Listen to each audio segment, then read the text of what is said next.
I watched my twin sister Sarah lean in to kiss my fiancé Mike at our engagement party, and something felt terrifyingly wrong about the way her lips moved. Sarah and I had been inseparable since birth.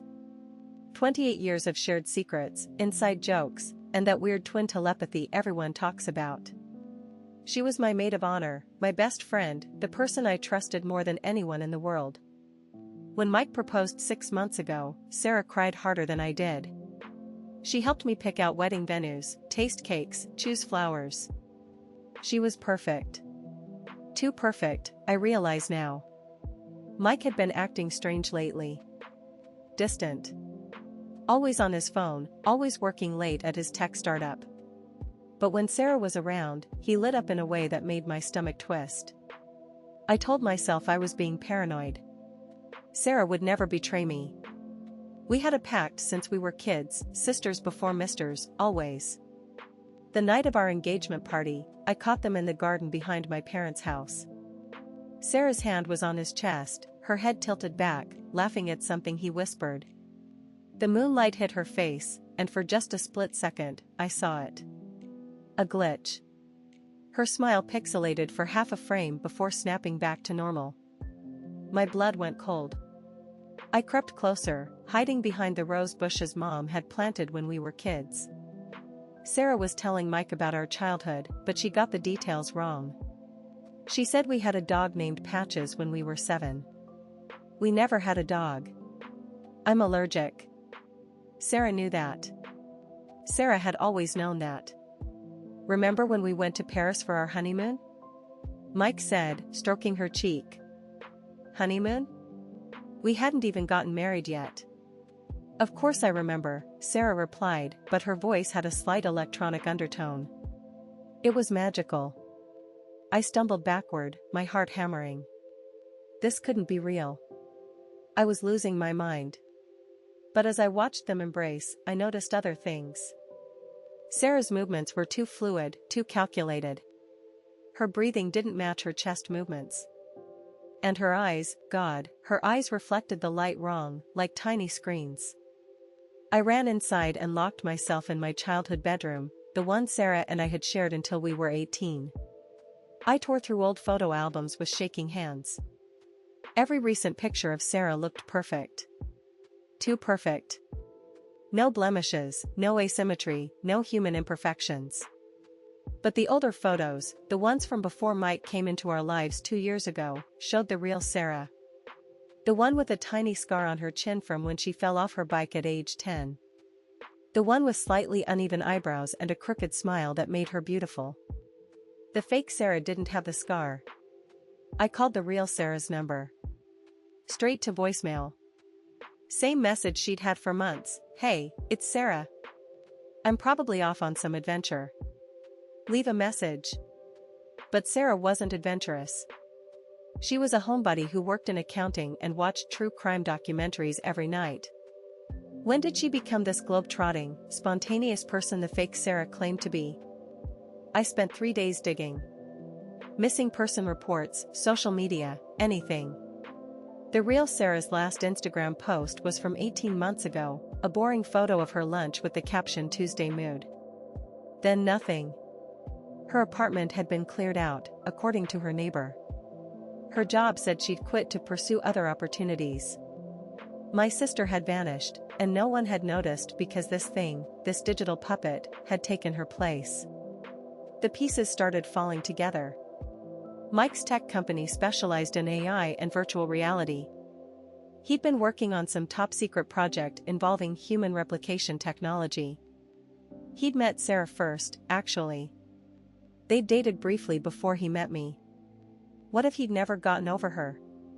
What if he'd created this fake Sarah to have her back, but needed me as cover, as the acceptable girlfriend while he played out his sick fantasy? The betrayal cut deeper than any knife. Mike hadn't just cheated on me.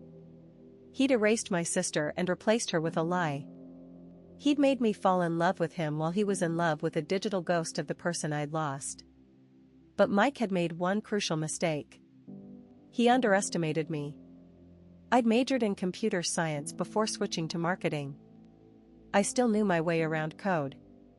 If fake Sarah was an AI, she had to be running on servers somewhere. And if Mike had built her, he'd want to control her remotely. I broke into his home office while he was at work. His computer was password protected, but I knew Mike. His password was always the same, the date we first met, followed by forever. How romantic. How stupid.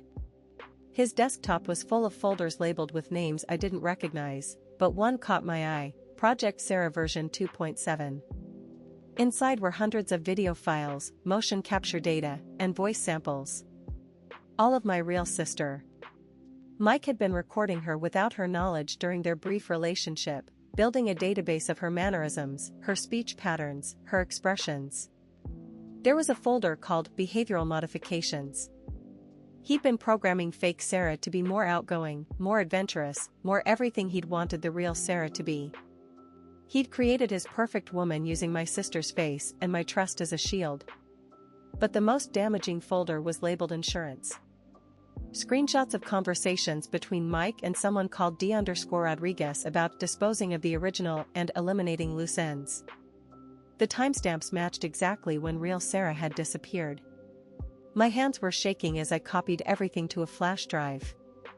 Then I found Mike's control panel for fake Sarah. She was scheduled for a romantic evening with him tomorrow night while I was supposedly visiting my parents. Instead of confronting Mike, I got smarter.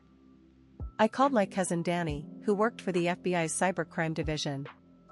I sent him everything anonymously, along with a detailed explanation of what Mike had done. Then I waited. The next night, I showed up at Mike's apartment during his date with fake Sarah. He opened the door looking guilty as hell, but fake Sarah just smiled that perfect, empty smile.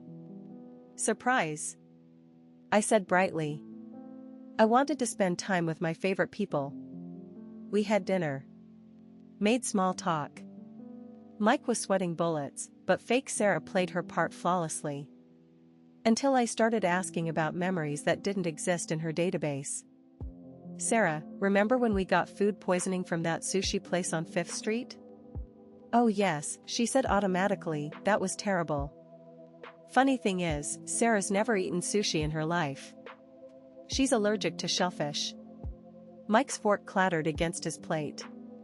"And Sarah," I continued, "remember our secret hiding spot in the old oak tree?" "Of course.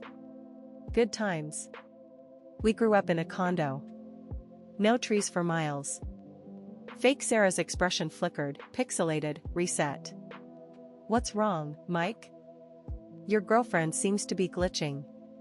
That's when the FBI burst through the door. They found everything. The servers running fake Sarah, the evidence of real Sarah's murder, Mike's whole twisted operation. He'd killed my sister when she threatened to expose his obsession, then replaced her so perfectly that even I hadn't noticed for over a year. Mike got life without parole. They found real Sarah's body buried upstate. I held her funeral twice, once for her death, and once for the lie I'd been living with. The hardest part wasn't losing my sister. It was realizing I'd been grieving a computer program while my real sister's killer slept next to me every night. But Sarah got justice. And Mike learned that some betrayals are too monstrous to hide, no matter how advanced the technology. Have you experienced something like this? Tell me in the comments.